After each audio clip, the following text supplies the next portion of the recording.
Iniciando protocolo, nivel de acceso autorizado. Proyecto activo, archivo confidencial. Lázaro Cárdenas llegó al poder como el heredero de Plutarco Elías Calles.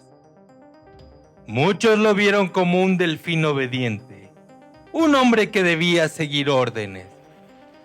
Pero detrás de esa imagen había un origen distinto, campesino humilde, forjado en Michoacán.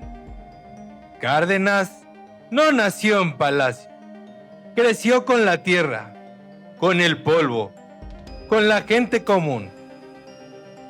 Su carrera militar lo acercó a la revolución y pronto se convirtió en un rostro respetado entre soldados y campesinos.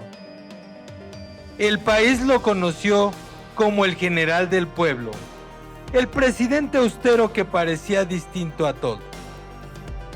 La pregunta es inevitable: ¿fue un verdadero nacionalista o el primer gran populista del México moderno? Plutarco Elías Calles seguía moviendo los hilos del país. Aunque ya no era presidente, nadie dudaba de quién mandaba realmente. Cárdenas fingía obediencia, pero en silencio empezó a tratar su propio camino lejos del control del jefe máximo. Respaldó a obreros y a campesinos. Detrás de cada huelga crecía una idea peligrosa: el poder debía regresar al pueblo. En sus recorridos, Cárdenas tejió alianzas con la tierra y con quienes la trabajan. Era el inicio de un nuevo orden. Los callistas respondieron con conspiraciones. Viejos aliados planeaban en la sombra la caída del general. Pero Cárdenas no esperó. Ordenó arrestos y rompió con el pasado, desplazando a los hombres más fieles a Calles. En 1936, Calles fue expulsado del país. El hombre más poderoso de México partía al exilio. Cárdenas afirmó la orden sin temblar. El maximato terminaba con un trazo de tinta. La noticia recorrió los mercados. Por primera vez en años, el pueblo sintió que el poder tenía un rostro distinto. Calles había desaparecido. Cárdenas ocupaba su lugar. El mando ya no se compartía. Desde el exilio, Calles observó el país que alguna vez controló. Su tiempo había terminado. Así nació una nueva era. México dejaba atrás el jefe máximo y entraban los años de Cárdenas, dueño absoluto del poder. Cárdenas eligió otra ruta: cercanía y recorrido. El poder debía escucharse a ras de tierra. No hubo vallas ni distancia. El presidente caminó entre mercados para medir el pulso real del país. La reforma agraria tomó en forma de títulos y firmas. La tierra volvió a manos callosas. El campo dejó de ser promesa. Empezó a hacer trabajo con hombre y dueño. La escuela rural fue doctrina y futuro. Letras primero, consignas después. Las misiones culturales llevaron libros donde solo llegaban rezos y órdenes. Libro en mano, herramienta en la otra. Educación y tierra como programa de Estado. El muralismo hizo el resto. Héroes nuevos pintados para quedarse en la memoria. La prensa multiplicó su imagen, popularidad y también presencia en otras partes. Las asambleas del ejido aprendieron a decidir bajo un retrato que no dejaba de mirar. La ayuda llegó con listas y sellos, beneficio real, control burocrático. Desde el balcón, el líder cercano se volvió figura dominante.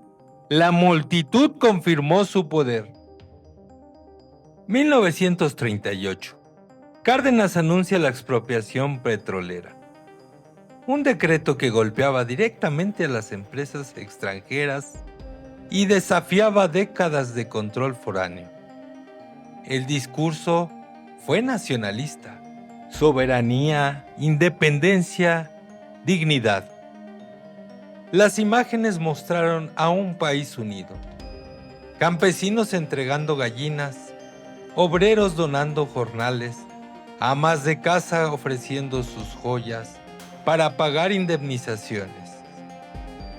El gesto se convirtió en símbolo de orgullo colectivo, pero la realidad era más compleja. Las compañías petroleras impulsaron boicots y la presión diplomática llegó desde Washington y Londres. México enfrentó el riesgo de quedarse aislado en plena era del petróleo. Cárdenas resistió, jugando entre la negociación y el desafío. Al final, Estados Unidos aceptó el hecho consumado y el presidente salió fortalecido. Para muchos fue patriotismo puro, para otros un movimiento pragmático para consolidar el poder interno y proyectar un liderazgo intocable. En 1940, México rompió el guión. Cárdenas aprobó un esquema regulado para ciertas sustancias. No fue permisividad. Buscaba quitarle ingresos al crimen y tratarlo como un tema de salud pública. Por primera vez, el Estado dispuso dosis con control médico, un experimento adelantado a su época. La reacción externa fue inmediata. Washington presionó. La doctrina prohibicionista no admitía excepciones. La medida cayó en semanas. El decreto se revirtió y el país regresó al modelo de prohibición. Quedó como un episodio casi borrado, prueba de que el nacionalismo también se dobla ante las potencias. Cárdenas consolidó su poder con una precisión militar. Nada quedaba fuera de su control directo. El presidencialismo creció hasta eclipsar al resto del país.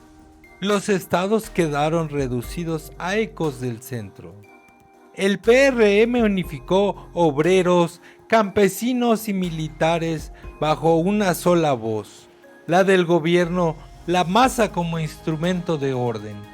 Los gobernadores se sentaban frente al presidente, pero ninguno discutía. La obediencia se volvió norma de Estado. La censura pareció disfrazada de prudencia. Lo que no convenía al proyecto nacional simplemente se borraba. Y cuando la oposición habló, el ejército respondió.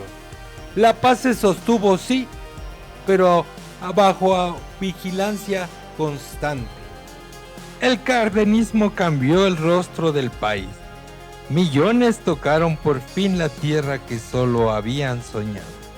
La expropiación petrolera encendió el orgullo nacional. México tenía al fin un símbolo de soberanía. Los sindicatos crecieron bajo su amparo, pero también bajo su vigilancia. La lealtad se volvió requisito. Cárdenas se convirtió en figura de masa. El líder del pueblo ya no necesitaba intermediarios. La esperanza era real, pero también dirigida. El poder del pueblo seguía atado a una sola mano.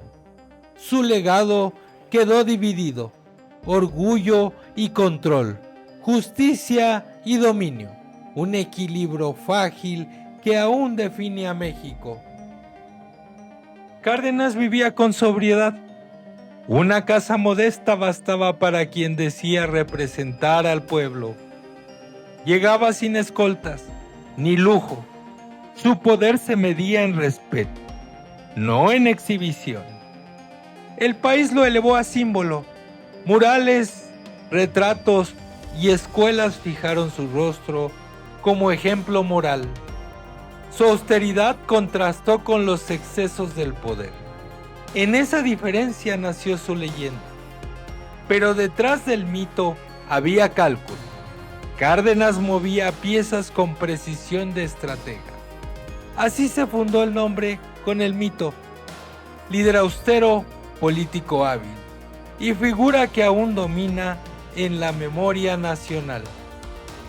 En 1970, Lázaro Cárdenas murió convertido en un héroe intocable. Su nombre quedó grabado en calles, plazas y escuelas por todo México. El pueblo lo recordaba como el padre del petróleo, de los ejidos, del nacionalismo. Pero su legado no solo fue luminoso, también fue el arquitecto del partido único y del presidencialismo autoritario. Héroe para unos, estratega fría para otros. La pregunta queda abierta. ¿Fue Cárdenas el presidente más querido o el más hábil? ¿Puede un líder ser recordado como héroe si también sembró el poder absoluto del PRI? Agradecemos la distinción de su atención. Nos vemos en el próximo archivo. Protocolo finalizado. Hasta el próximo archivo. Y no olvides suscribirte.